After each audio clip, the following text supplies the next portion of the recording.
So first I'll give the overview, like from where like we'll ask the question, all the things. So let me give the overview. That will be good.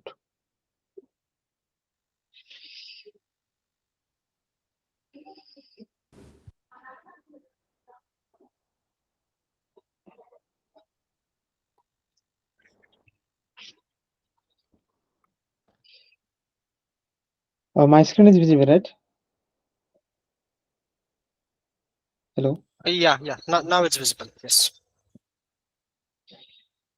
Okay, so there will be total 60 marks. Like total will be 60 marks, right? And let me give the first week wise. That will be good. Also, like we are giving the approx, not like exactly. So week one will be, so all the things are approx. Week one will be like 3 to 5 marks, and two also like will be 3 to 5 marks, and three like also a kind of 3 to 5 marks will be asked. Four also 3 to 5 marks, and week five around we'll ask same 3 to 5 marks. Week six like you can expect like around 3 to 5 marks. Week seven we'll ask around like 5 marks, around 5 to 6 marks you can expect week seven. And week seven I'll ask that numerical part most of the time. Week eight we'll So ask week 7 around is the scheduling algorithms. yeah. Week eight we'll ask around 8 to 10 marks. And week nine that will ask around 5 to 6 marks. And week 10 is like will most like around 10 to 12 marks. Week 11 around 2 marks, and week 12 around 4 marks. So like week 10 is that digs and all the things are there. So week 10 is like what is like most. So I'll suggest like solve that PAGA, that will be sufficient to solve that week 10. And although like if you able to solve all the PAGA and and quiz 1, quiz 2, solve all the question of quiz 1 and quiz 2, that will be sufficient for the end term, I will say. So pattern is clear, right? Hello. Yeah, Total, yeah. how many questions will be there? Around I think 25 to 25 to 27 question. I did not remember, but 20. Okay, let me. Yeah, around 25 question will be there. Approx 25 question will be there. Like there will be some true false question, so there will be some MCQ. So you can, it will be like manageable 1.5 hour.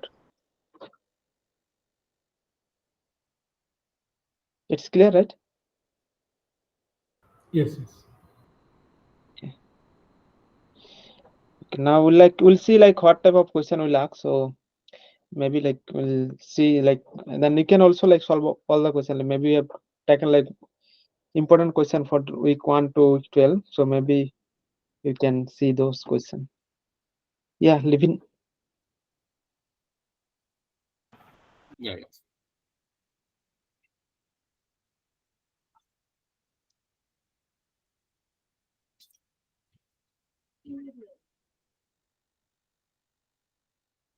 So we have put up some like something like a mock question paper around here. We will go through this one by one and revise this to this. So questions we have. And maybe some questions. Sir, could you speak slightly loud? I think the volume is low. Is it okay now? Yeah, yeah. Okay. So we'll start from this. So I think this you have seen many times, like find the numerators of the corresponding to this particular thing. So this you have to compute based on the size of each keyboard mouse, 256 bytes, and each address corresponds to byte, each 1 byte, and you have to find the memory address corresponding to this address. Right.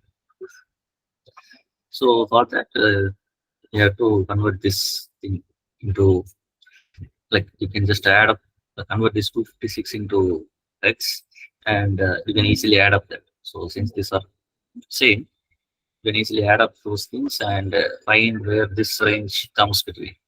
Right? So 256 will be 2 power 8. So in that case, it will be like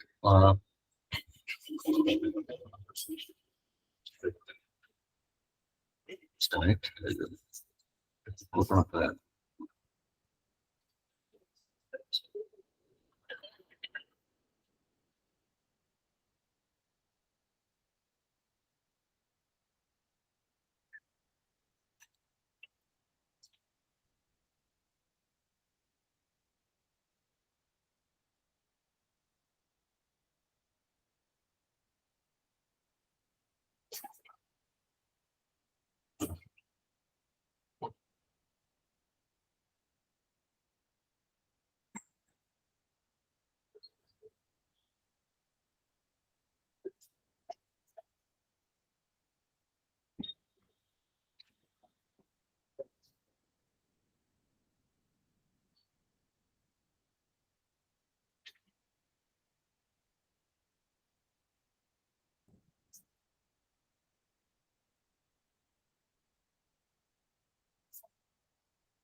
So we have maybe like 2 0 here. X, and the size is 256 for each thing, and this is the address that we want to find. So 256 is equal to 2 power 8, which is like it's, so in hexadecimal it will be 100, right?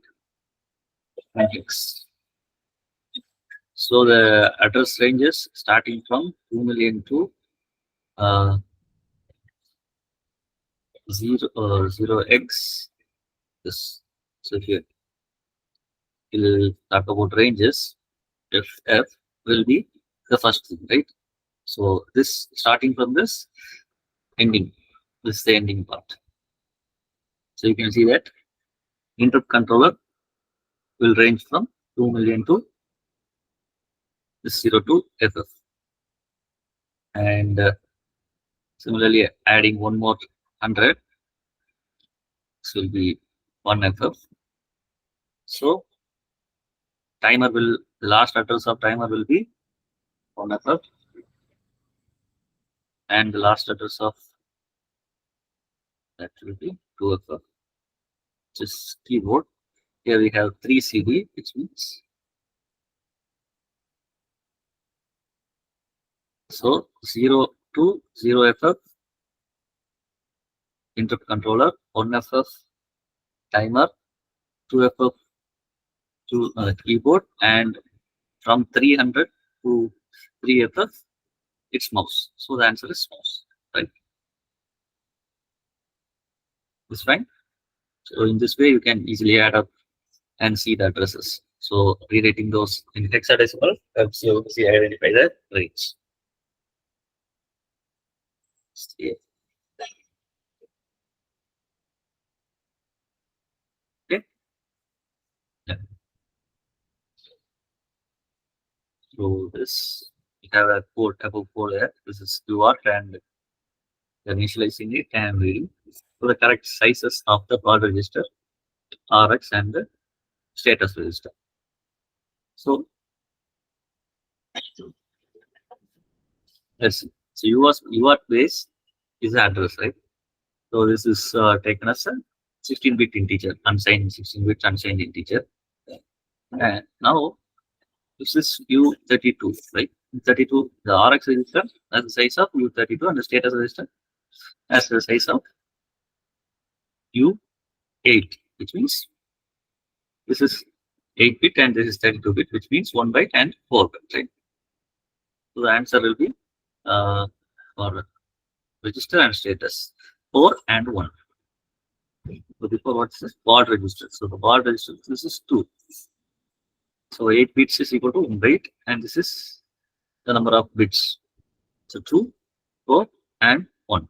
So baud register, it's 2. This is 4 and 1. That's it, 2, 4, and 1. This one.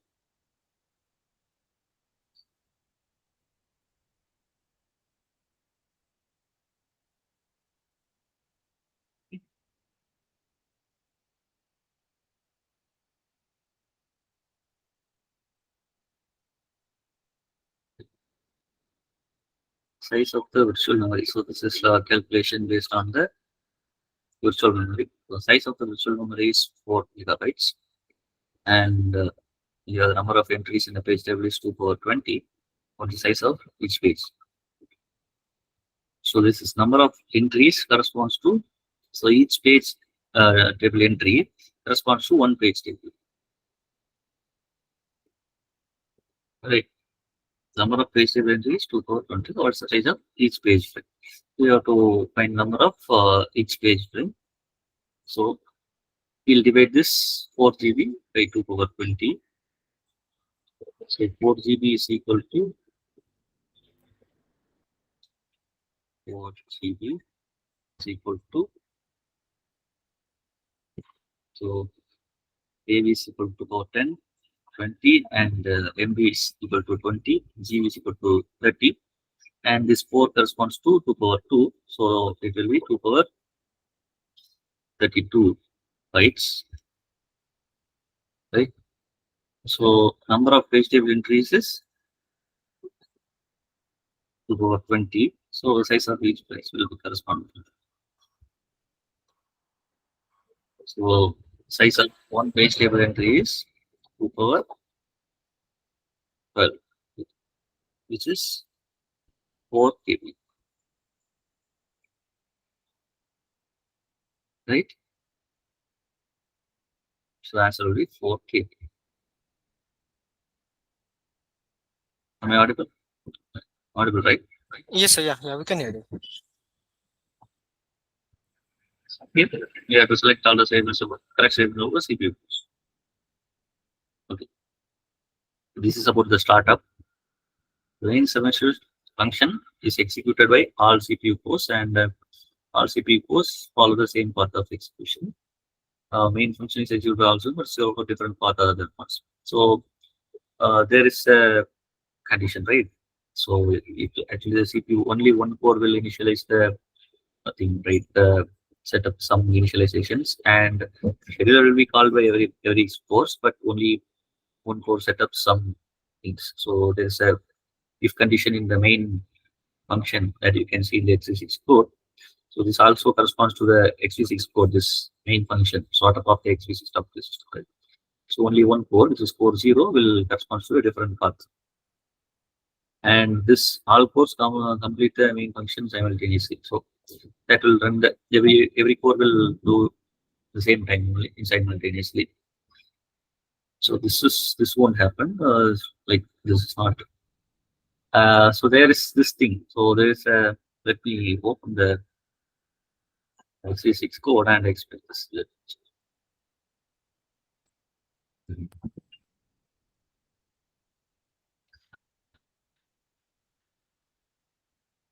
So when you say code 0, you mean heart ID 0, right?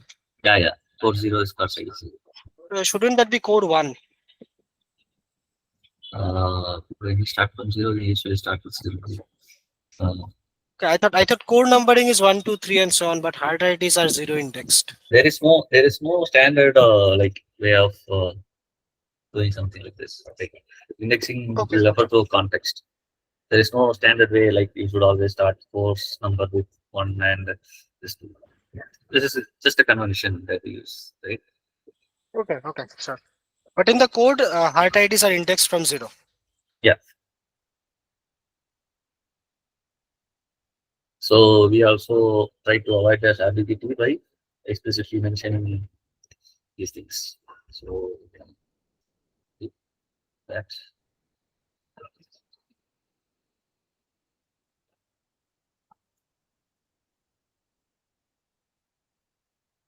We try to avoid ambiguity as much as possible.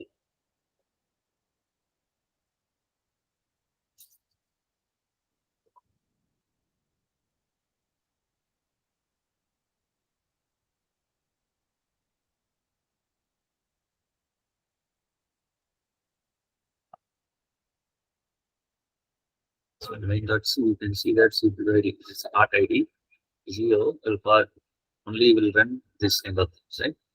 And Could you zoom in, please? Yeah. It's not very clearly visible. Yeah, much better. so you can see that other course, which is the L part, will wait until this finishes this part, right? Only after this starts up, other course starts executing these parts. So you can say that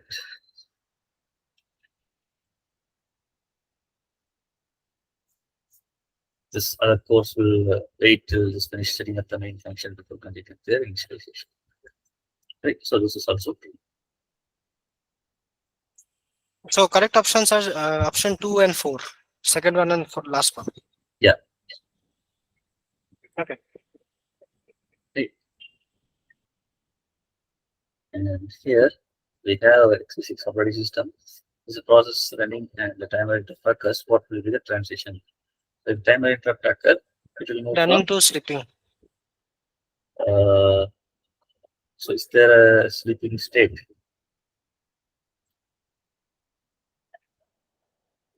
It will be running to runnable, right? So what are the states available in x86?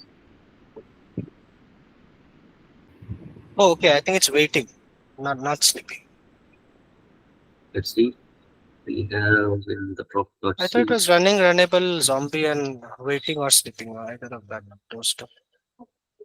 We have sleeping, runnable, running, zombie, Used, used, unused. unused, right? So unused will be unused things that are not having a process block, like empty things. Used will be the currently running, like the used means I don't think this we It's usually already use. executed. Yeah, kind of that. And zombie is when it is exited. Running is while it's currently running. Runnable means it's not yet started running. It's just initialized the process structure and it's not yet started running. Sleeping is whenever a process is not running after it started. Initially, it will go from unused to runnable, then runnable to running. Then when some interrupt occurs, it goes from running to sleeping. And then if it's exited, it will go to zombie. Otherwise, from sleeping to, it will come back to runnable. And the scheduler again, so it goes to sleeping, and when it finishes that, it comes back to runnable, and scheduler makes it running. Right. It's kind of thing going like that. So whenever timer interrupt occurs, it goes back to runnable state, not sleeping state. When it will go to a sleeping state means whenever input, it's waiting for an input or things like that. Other else, if it is due to timer interrupt, it is runnable, not it's sleeping. It is not the process itself is not waiting for something, right? Only when the process itself is waiting for something, it goes to sleeping state. Otherwise, it is in a runnable state. And whenever a scheduler allocates it, it can be runnable, right? Did you get the difference between two states, sleeping and runnable? Yeah. So sleeping will only be for IO interrupts. Yeah, that kind of interrupts, not for the timer interrupt. So scheduler only will make it runnable. It's runnable, right? Whenever scheduler sees it, it can run it. Sleeping means the process itself is waiting for something. It's not due to the scheduler. Okay. Right? So it will go to runnable state because it is due to the timer, right? Because it is running. If it is due to an IO interrupt, it will go to sleeping state.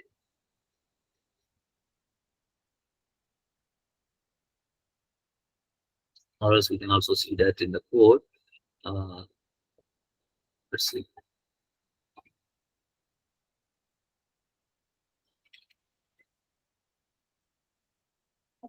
So let's trace that quickly. So apps interrupts, timer interrupt.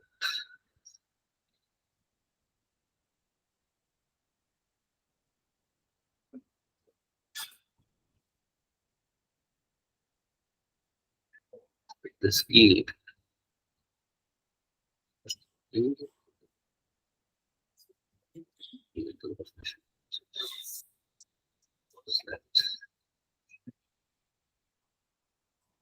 This is the timer interrupt. Every time it happens, it goes to the speed, which makes it run, right? Right?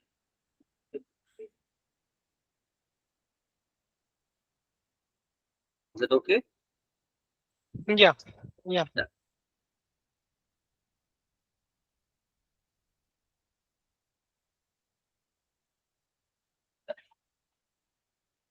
Here we holds the context of a process when an interrupt occurs. So the context is stored right. The context structure, right? So there is that structure. So this is a very pretty straightforward question.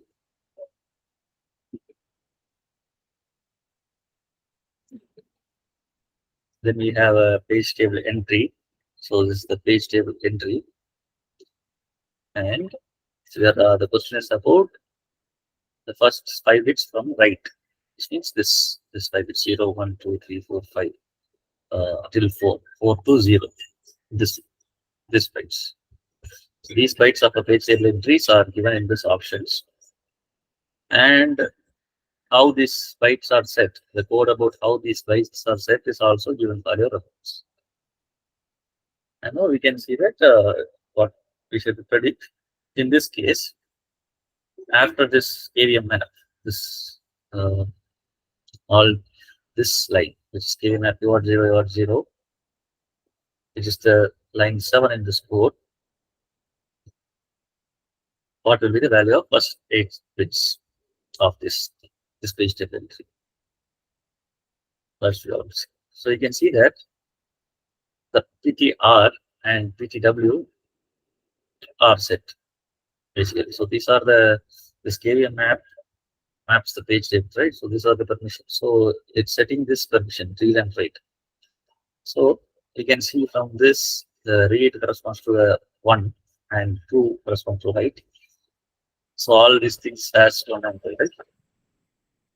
So you have to eliminate options 5 or the other things. So you know that this word is a data byte, right? And it won't be executable. So executable will be sure false, which means this option should be false. The 1, 2, 3. So this thing, this will be false. So we can cancel the first option. And then what we have. So this is KVM, right? Not a user page table. This is not a user page table. So in this case, this user bit will be also unset. So that will be handled by the KVM map function. Since we know that this KVM init is for a kernel page table, you can see that K UVM init is for the user page table, right? So this KVM page table, you can see it will be user bit will be 0. So you can eliminate this option also. So these both are same options only, right? Okay. Actually, this is the correct option. Valid bit will be also set to 1 when we set this, right? These two are same. This is the option. Okay. Whenever we set up the KVM map and UVM map function, always sets the page valid bit to 1. So valid bit will be always 1 when we set up the page table. I have one doubt here. Yeah. It's so the user bit. How is that determined? So KVM init function initializes a kernel page table. So this page table entry should be a kernel page table, right? It's not a user level page table. Okay. So that is got set inside this KVM map function. Got it. Thank you. There is another function UVM init for user page tables that will set this user bit to 1. Got it. Thanks.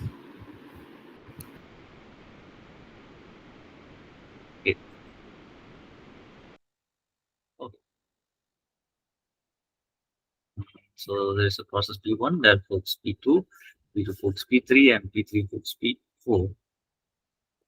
And now P1 and P2 continue to execute while P3 terminates. Now when P4 terminates, which process must wait to read P4? Okay. So what's it's happening is, you can see that. Let's go through this. So we have P1, one that forks P2,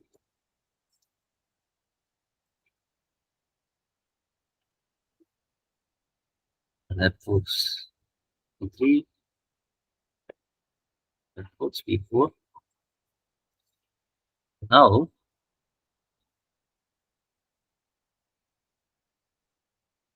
P1 and P2 continue to execute while P3 terminates.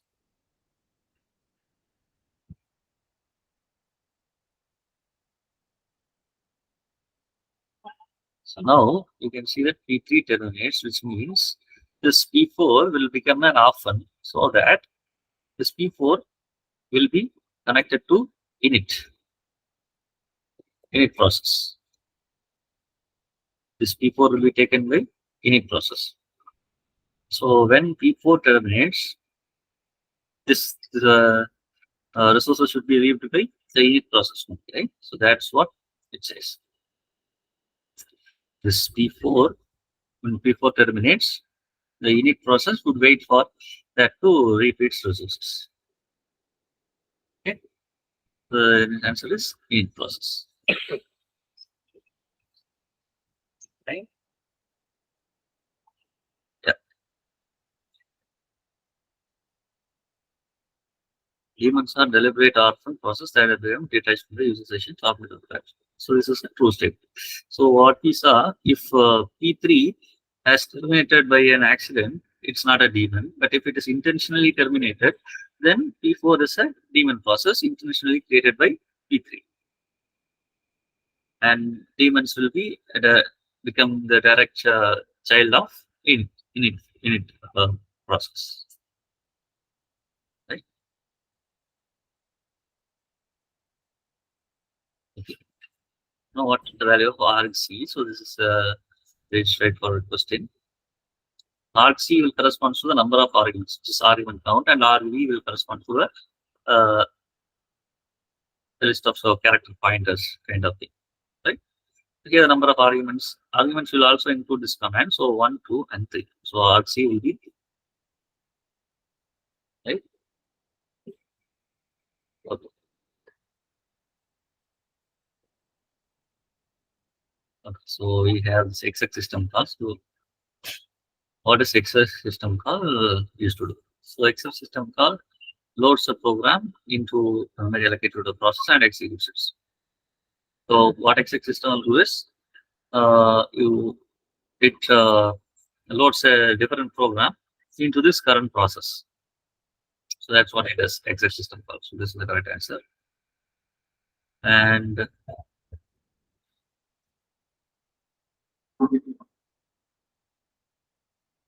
this is not correct. It's not used to view the ELF format. The system call creates a user part of an address space. So this exec system call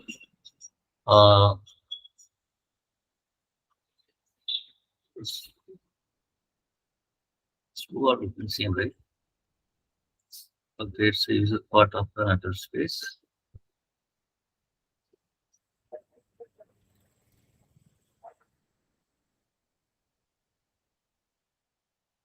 So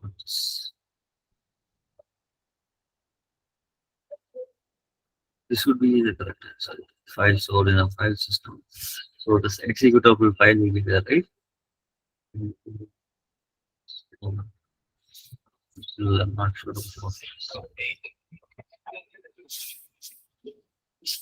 This seems ambiguous to me. Shwendu, do you have any thoughts on this? Yeah, maybe like we'll discuss next, like after, like at that end, we'll discuss this question. That will be good.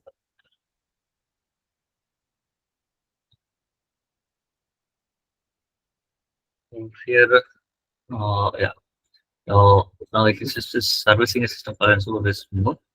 And now what function will STVec register point? So the STVec will point to the interrupt handler. So when in user mode, it will point to user trap, and in kernel mode, it will this user vec function and kernel vec function are there, right? So in STVec will point to kernel vec when in kernel mode and user vec when in user mode. And this user vec function has the instructions to call the user trap function, saving the trap frame and things. This user will have instructions to save the trap frame and then call the user trap function. So this will point to kernel vec or user vec based on that. In supervisor mode, it will point to the kernel vec, and in user mode, it will point to the user vec. So for this question, answer will be kernel vec, right?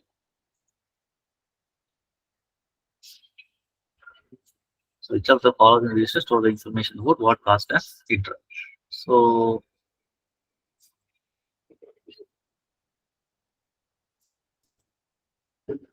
yeah, so there are SCOS and MSCOS register.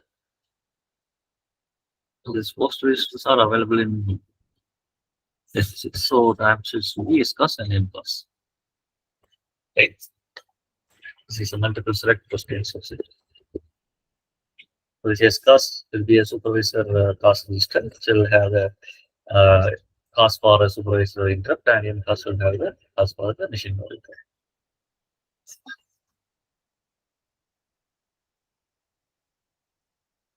So here we have 3 processor, and we are calculating the burst time. The burst times are given, and we have to find the average waiting time. So then we have to find the waiting time for each process, and then find the average of it. So we can do this.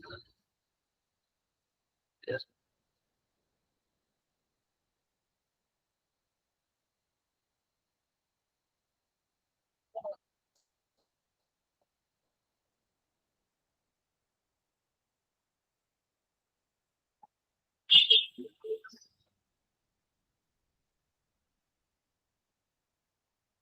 Okay.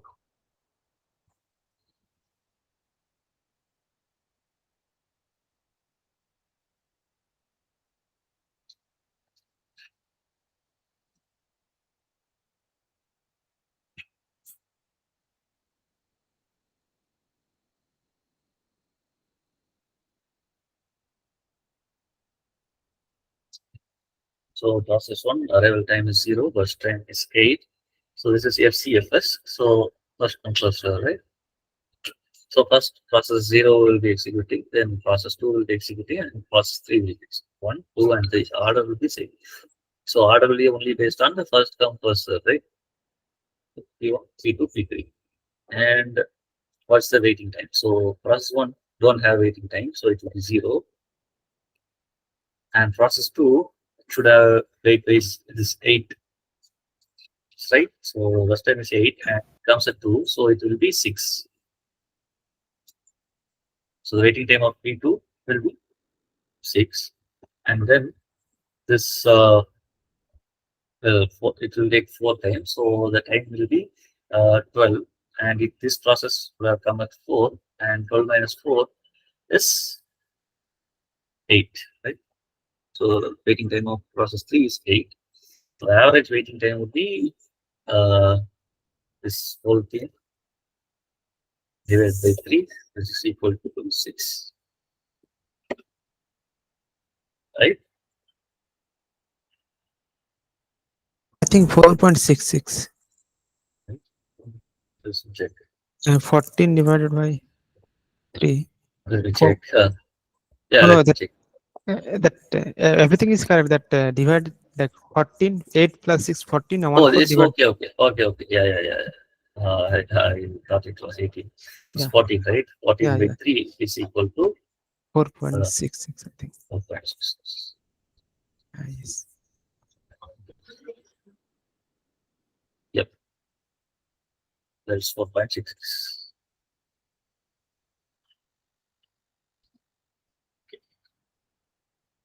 Then what we have is the process here. It's round out dropping thing.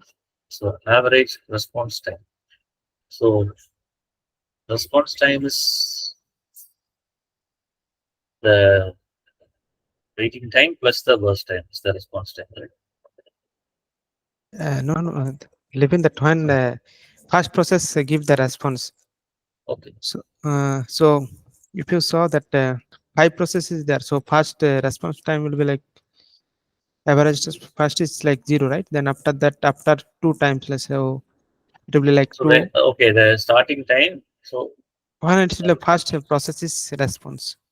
the first process. Yeah. Like first time when that response. So what process P1 will be response time will be 0, and process P2 will be like 2, and process P3 will be like Okay.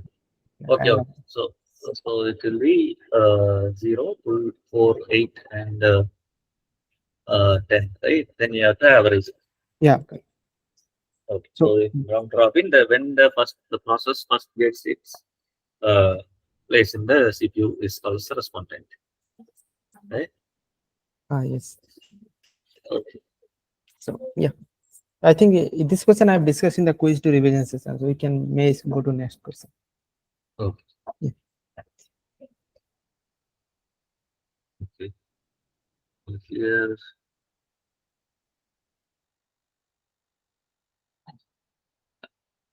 So there is a lock shared with these two processes.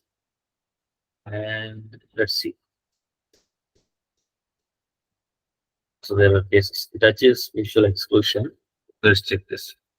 So if there is mutual exclusion achieved between two things, both process cannot be at the critical section in the same time.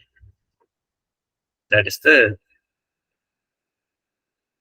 So initially this is while lock 1. It means this part. If this is 0, 1, this process will wait. And you can see the lock is occurred before entering to the critical section. So assume a case, initially both are true, right? If this is now process 1 is executing first and it won't wait. And now it occurs this lock. So before it occurs this lock, this got executed, right? And then you see this will happen. So this is not 0. So this will also won't wait. And now this executes lock 1 and it goes back to here using a context switch. And this executes and nobody is waiting for nobody, and critical section executes in both processes. So mutual exclusion is not achieved here. Could it cause a deadlock? So there is no possibility of causing a deadlock. See, like there is no case where both will wait for each other.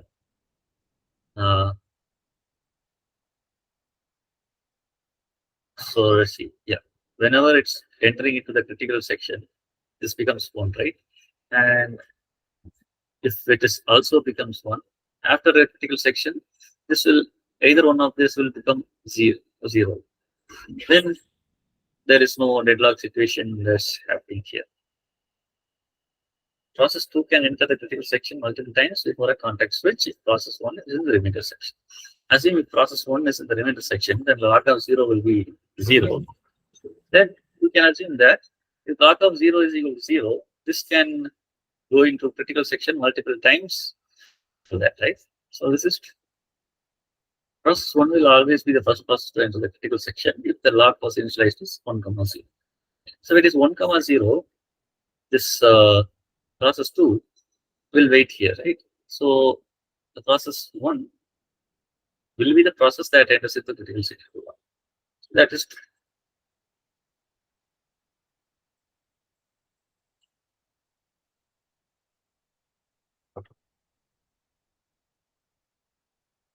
here we have this scenario of a bakery algorithm, sum of I, and this I corresponds to from 0, 1, 2, 3, and 4.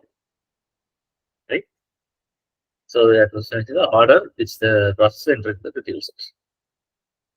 So according to the bakery algorithm, the one with the minimum value will enter the critical section first, which means 3 will go first, and then comes this 4, P1 and P3. The ties are broken based on this number I. So if this is small, P1 will enter the critical section, and then P3, and then P4 and 0. So this is the current text. Right? Yeah.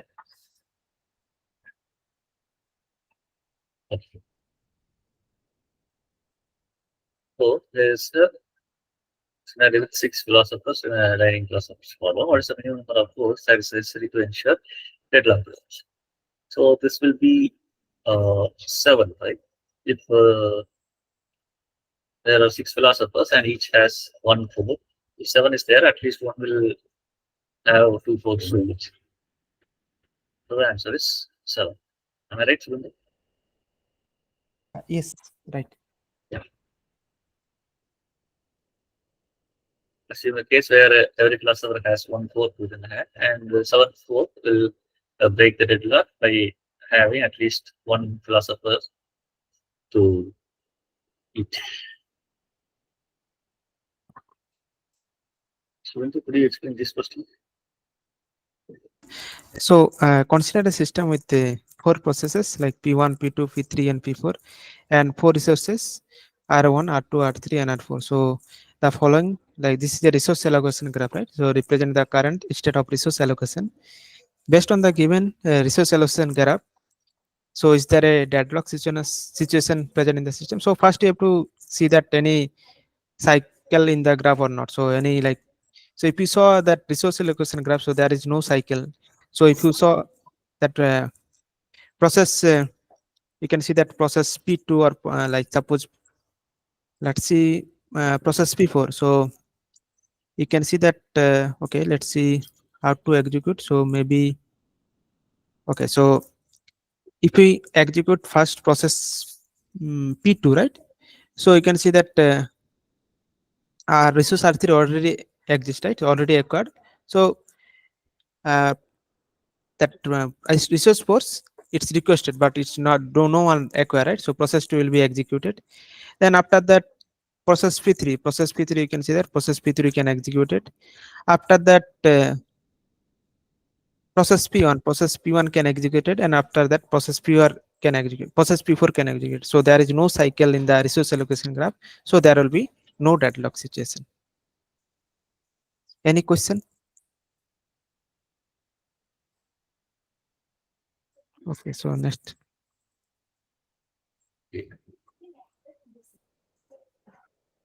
Yeah, so next question is an operating system implement a policy that to acquire all the necessary resource before executing process. So the following resource allocation can lead to a deadlock or not. So if we like that, if there is a policy like before that, it's acquire all the necessary resources before executing a process, then it will like not leads to a deadlock, right? So it will like, so the correct option will be like false.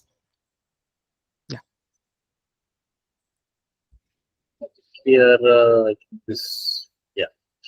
So executing these commands, what will be the path of this file text.2? 1 second. I had one doubt in the previous question. So what if, let's say, process 1 acquires resource 1 and process 2 acquires resource 2, and both of them are waiting for the other resource, right? So that Yeah. will lead to a deadlock, no? So the next question. yeah, so yeah, are you talking about 10 or Yeah, this? 10. Okay, an operating system implement a policy that acquire all the necessary resource before executing a process. So suppose like there are 2 processes. So before executing a process, it's actually like acquire all the necessary resources. Before it, there are 2 resources, R1 and R2. So process P1, if suppose 2 resource R1 and R2, it's require all the necessary. If there are only resource R1, Okay, let me share my screen. There will be good. Let me. Your screen was okay. That was the PC. Yeah. So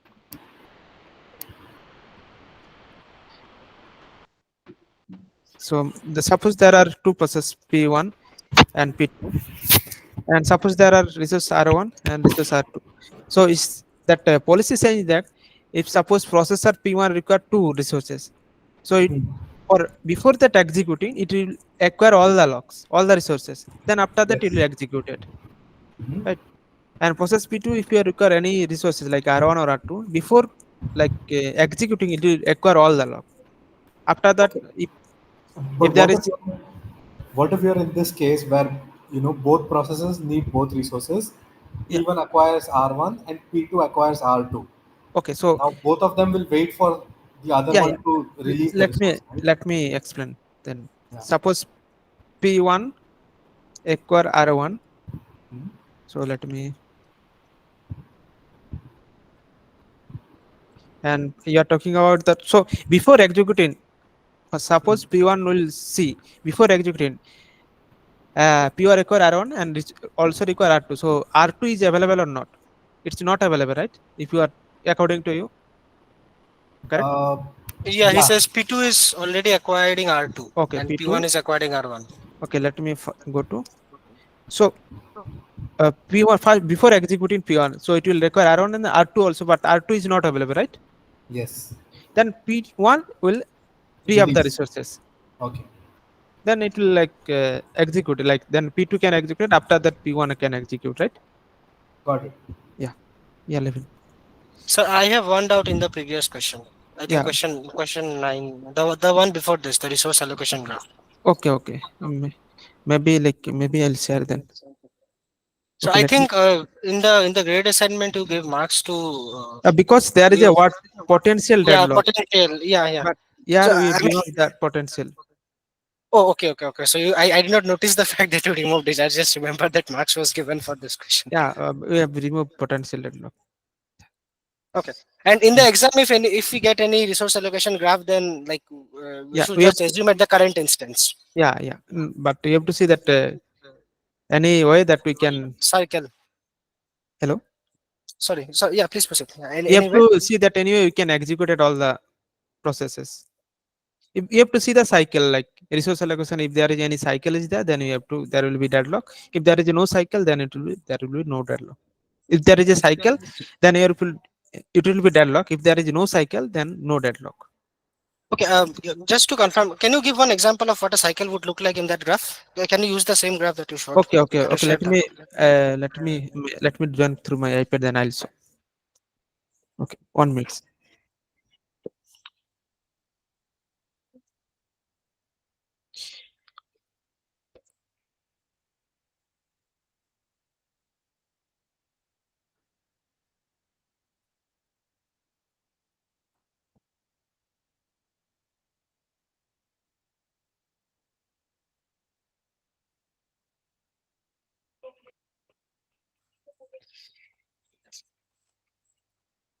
Suppose process P1 is there and process P2 is there, and resource R1 is there and resource R2 is there. Suppose process P1 acquire that resource R1 and process P2 also require R2, and process P1 requesting to R2 and process P2 requesting to R1, right? Then there will be cycle. Right? This is a cycle, right? Right. Then Okay. this will be deadlock. Okay. Okay. And no such cycle exists in the other graph that you showed in Yeah, question correct. 9. Yeah. Okay. Yes, Levin.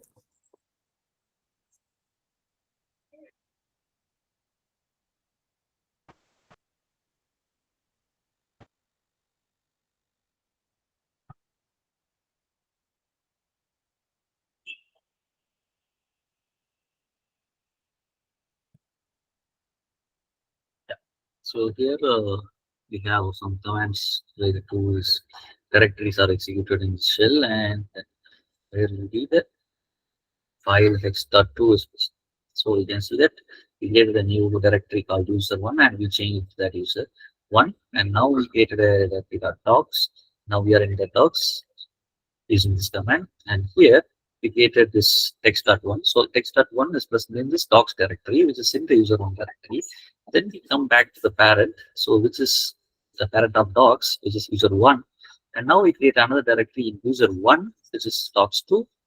And now we create this text2 from this directory, which is the parent of docs. So the parent of docs is user1. So now we are in user1 and we are creating in the current directory. So this single dot corresponds to the current directory, which means even though we created this dot one, we didn't move into that. So we are now currently in the user1 directory and text2 is in the user1 directory. This is the current directory, right? So the answer will be user1 text dot the second. Right? Yeah. Now we have this 6. So the path traced by the 4 different algorithms are given in the graph and we have to match with this. So this you can easily identify it as the first come first serve with this order, right? Which is 1. So we are starting in 10 and we go to 1 and then 17 and come back here and there, right? That is basically the first serve. So we can eliminate other options. So we can take this 1 and 2. And let's see the other options from here. This will be correct. So the scan is there, right? So the scan will go to the end and then come back to the start. Right. So scan will go to the end. So the algorithm that goes to the end is here scan. So which means this 3 should be scan and that is this option. So this that you can easily enumerate and the C loop option won't go to the, so it is circular, so it goes there and goes starts here. C scan is there, it will go to the end and then go back to 0. C loop will go to only till the last value and then go back to 0 and go in the same order. And this TS, you can see the shortest distance, and it goes according to that, and that's it. The option is this. Right. So, in this question, so where the scan and then so we the assignments we used to add that point that the end is 20. So here you can see the value start from 0 to and end in 19. So there are so end in 20. So you can see the end in 20. So the number of hits, number of tracks around here are 21, 0 to 20. So 21 tracks are there. So we have to assume that assumption. So we actually mentioned this in the intern paper. So we can calculate that according to that. So scan would start from its nearest side and go to the end and then come back in the reverse way. Right. So scan work. C scan will go to the starting or the ending based on the direction of traversal. Right. So the starting track is 11. So let's see. So basically, since it is going to the nearest side, we have to pick the nearest side and sort all the elements in the ascending order so that we can easily arrange it.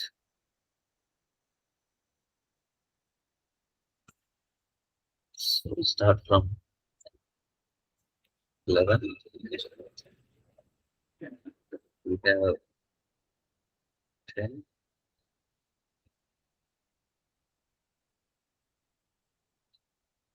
13, 15.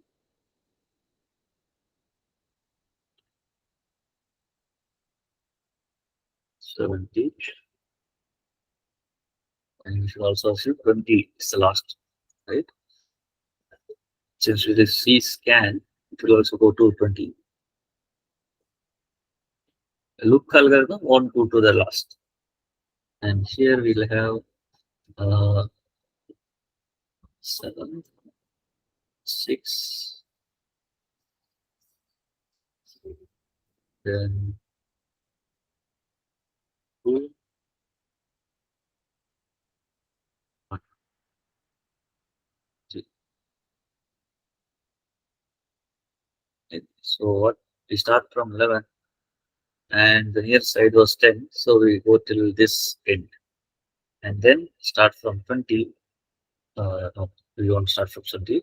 Then from 0, we go back to 13, 14, 17, and 20. So that is the order of the traversal.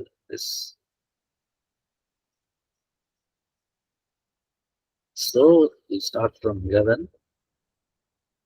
So from 11 to 0, we go in the same direction, right? So the total number of distance travel will be 11. So this going this side will be 11. And then since it is scan algorithm, you come back the same way.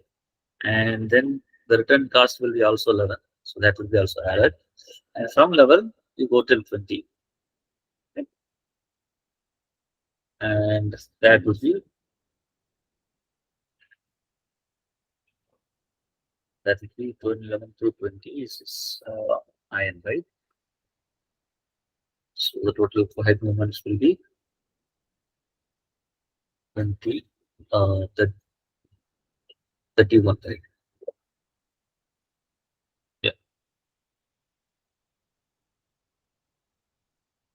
Right.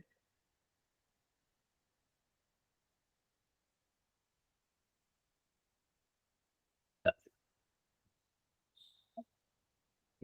So here it's about the movement of the spindle, which is constant angular velocity and constant linear velocity.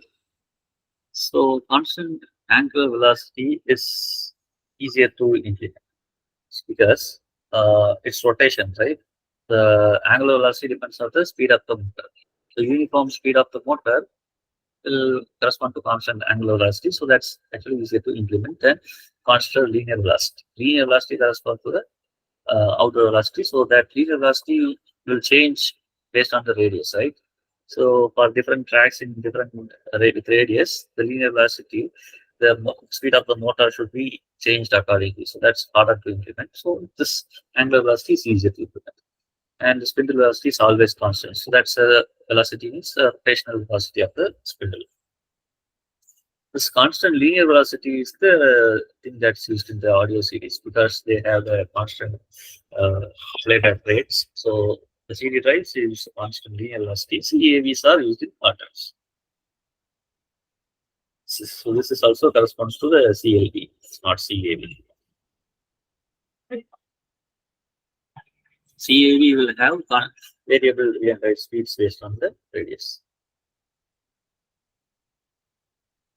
So sudo command is basically used to enter into the super user. Super user do as a short for sudo.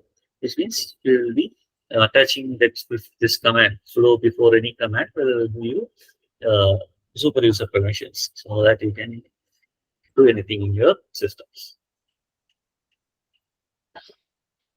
And here, when buffer 20 is equal to buffer 1, 1 0 20 is equal to 0 plus solutions. Let's see what's happening here. So you have a function. So this is x, y, z, and these two things are happening, right? So this is a buffer 10 and 20.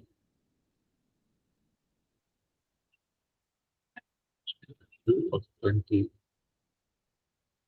equal to that one of 0.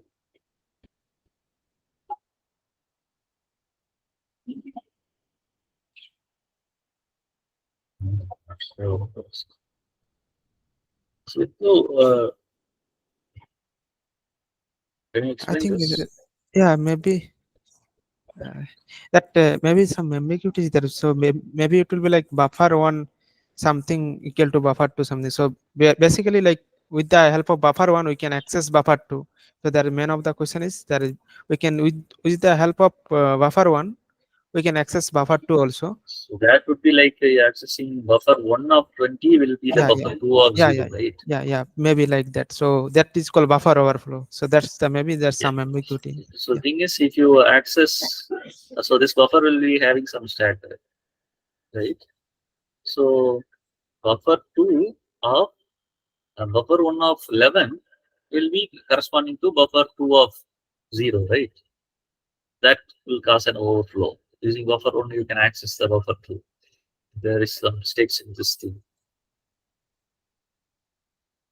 So this kind of things may happen. So there will be the stack, right? Stack will go from bottom to up. Buffer 1 will have the top to bottom. It will be there, right? Buffer 1 will have these things, right? And then after buffer 1, buffer 2 will be there. When we initialize is like that. Buffer 2 will be there.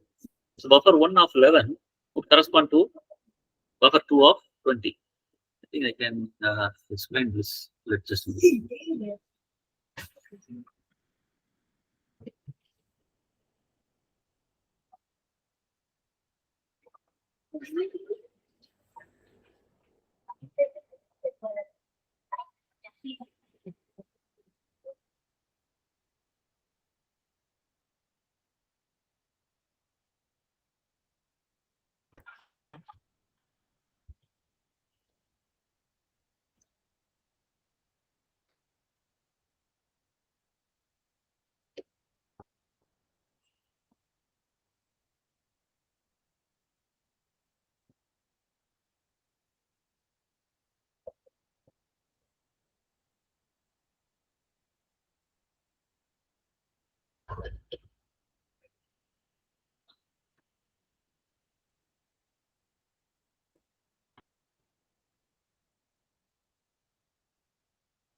Just wait 2 minutes, I think. Yeah, yeah. Nitin, are you sharing? Just a minute. Uh,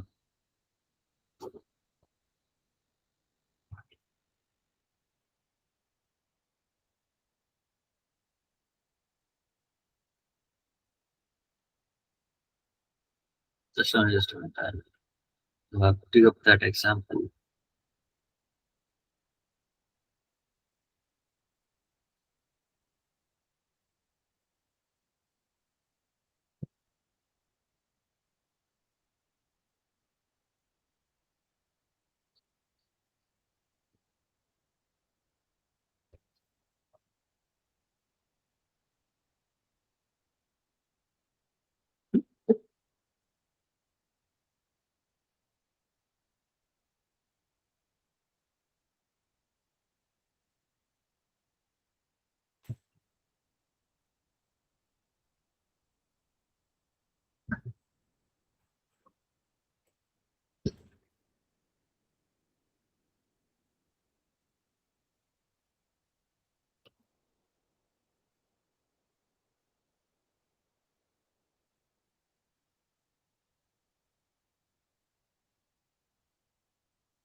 Okay. Yeah. This is Yeah, actually, this is correct. This is correct only. The thing that is here in the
okay, this is actually not working. I'll go with the explain this.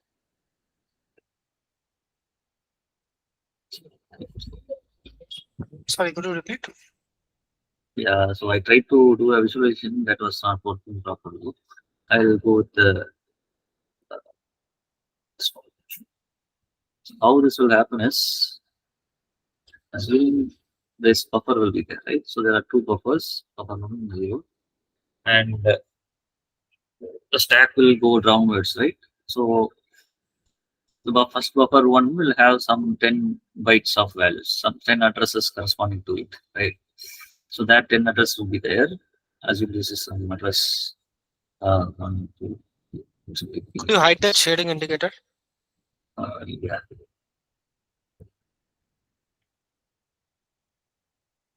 For simplicity, let's take both the size 5, and this is for buffer 1, and then buffer 2 will be there, right? So how it will be in a system is, so in a little Indian system, you would have seen in C programming, it would be like this. 3, Yeah, bottom up. 4, and 5.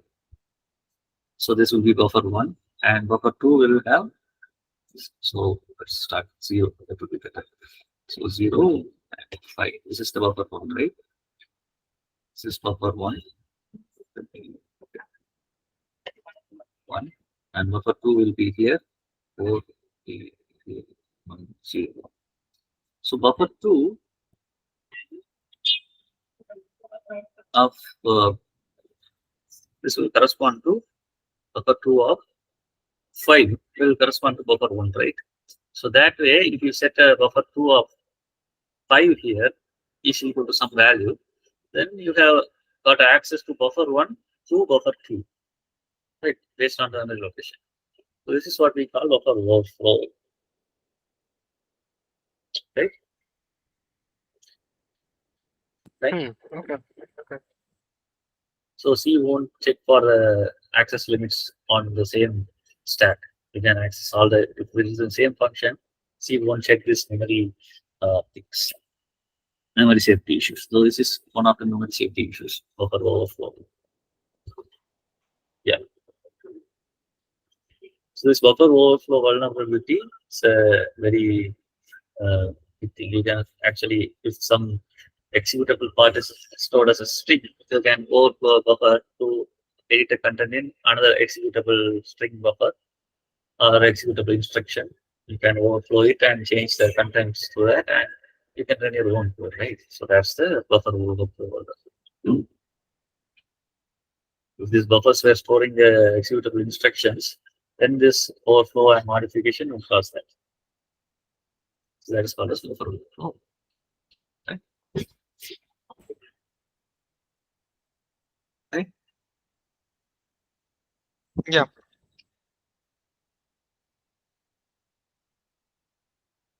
So maybe I'll share that those PDF file, that will be good, so you can get to like will get idea about like what type of question will be asked in the end term.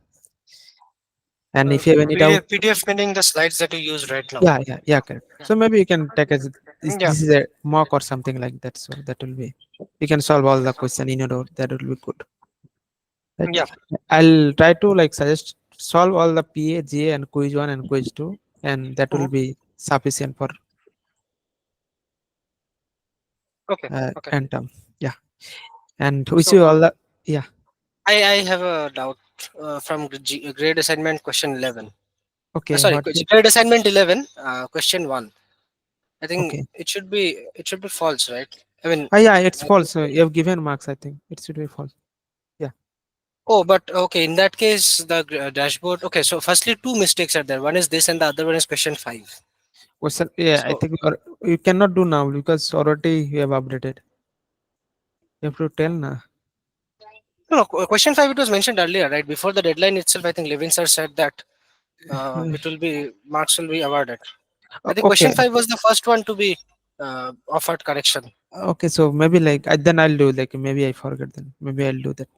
Yeah, seems like only one of them has been corrected and the other one is not corrected yet. Yeah, week 12, right? Or Week 11. Week week 11. Okay, sorry then. Yeah.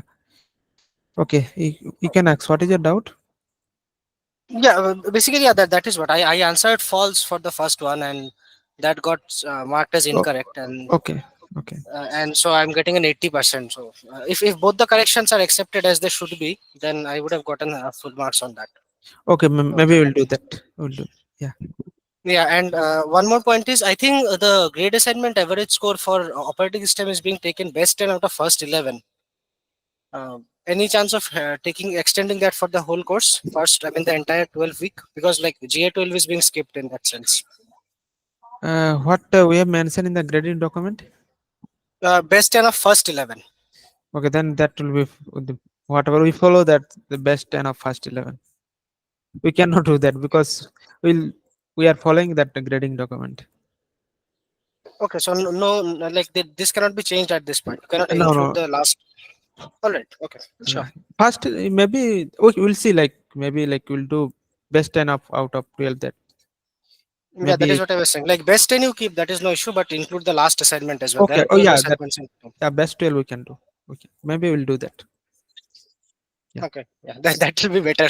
Yeah, we can do that. That things we can do. Okay. Any other Okay. issue? No, not really. Okay. If I get anything, I'll raise on discourse. Yeah, discourse you can ask, and in the chat box you can also ask. So wish you all the best for the end term exam. Do well in the end term exam. Yeah. Thank you, And sir. yeah, and I'll share on discourse thread like Feedback. for feedback, so you can give your feedback, whatever. Yeah. like- After the intern. Okay, okay. like previous stuff. Yeah, so we'll create one thread in the discourse so you can give your feedback. Yeah. Yes. Yes, Varun. No, nothing. Just want Yeah. to say thanks. Oh yeah, welcome. Okay, then good night everyone. Yeah. Thank you. Good night, sir. Thank you.